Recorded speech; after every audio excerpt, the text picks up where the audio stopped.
Mike and I had been married for about a year and decided to start our family. No reason to think it wouldn't happen immediately, but that wasn't God's plan. So about a year later, decided, okay, this isn't working. How about adoption? When we moved to Richmond, we found an agency, did our home study, did our, all our counseling, were approved, and then started the waiting game. And then November of '89, we heard that there was a baby girl. Well, that didn't happen, that fell through. So we were back to waiting. In February, we were going on the WEAG's marriage retreat in Williamsburg. So a bunch of girlfriends went early to shop, and the guys were coming later that afternoon. I got the call probably just before noon that day, so we were able to get the balloons and go down. And I still kid her today that I'm probably one of the few husbands that get to tell their wives we're going to have a baby. That was one of the longest weeks of my life. I remember that Tuesday just kind of losing my mind, thinking this isn't really going to happen. But it did. And we went to the agency that Friday morning and we watched.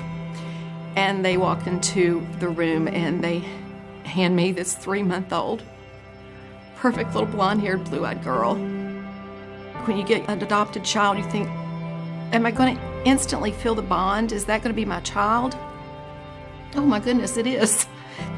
So that was Jenna Lee. I'm adopted.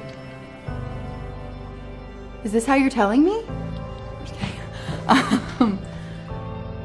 So then we had to wait at least 2 years before we could apply again.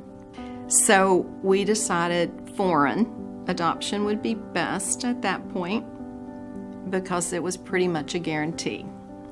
There were issues all along the way. He got exposed to chicken pox. They pulled him off the plane, wouldn't let him come. So weeks later, we had to go through all of this again. It was hard. And that Friday afternoon, at 4 o'clock in the afternoon, we were in Washington at the airport.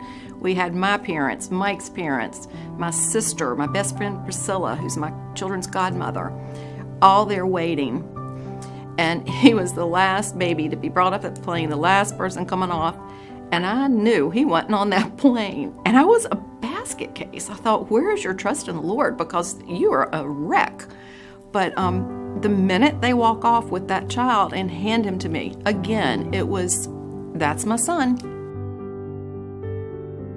So that's how we ended up with Chandler. People always ask me if it always felt weird having 2 sisters that were adopted too. And it never felt weird to me. We weren't pursuing another one, but I had lost 3. I knew I had 3 babies in heaven. And I just always knew that God would honor that and give me my 3rd one here. And then one Wednesday night in choir here at church, a very close friend to me, sitting right next to me, she said, I have a prayer request for my teenage sister who's gotten herself pregnant. And then a few weeks later, she called and she said,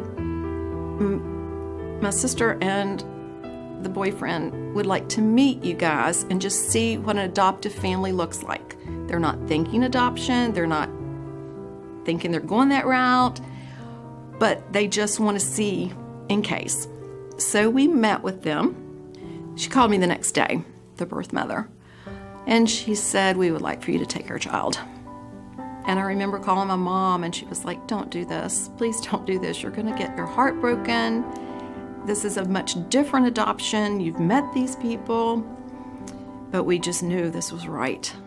Juliana was born in March, but the most beautiful thing about that situation was at that hospital, they gave me a room, just a regular hospital room, to stay in with my newborn child. What a blessing from God, because that just doesn't happen. And it gave me some peace those few days, because the next 2 months were not peaceful. The adoption took 2 months to finalize, so I knew at any moment I could lose that child. And it was hard. But I remember coming back from the hospital, everybody in the car had fallen asleep. I'm thinking to myself, how are we, get through this?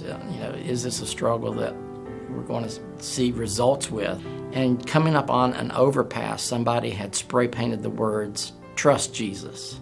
Just when you think you not sure what to do, something like that shows up. But I remember we were in master's plan, and it was an outlet for us to be with friends and have some support.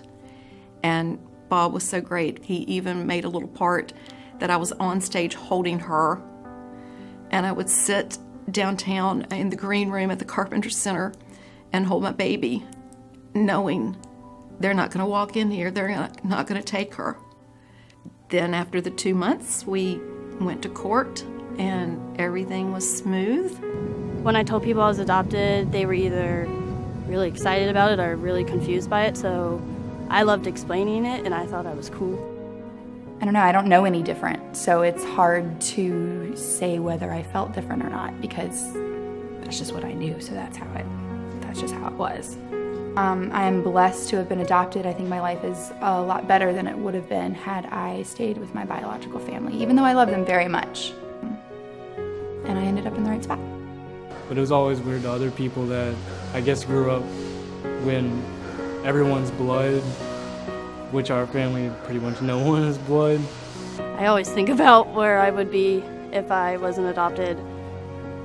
I wonder what friends I would have, if I would have such a strong relationship with God, if I would be a dancer. Going on mission trips and everything's kind of showed me what my life could have been like, and kind of opened my eyes to be grateful for what I have and been given.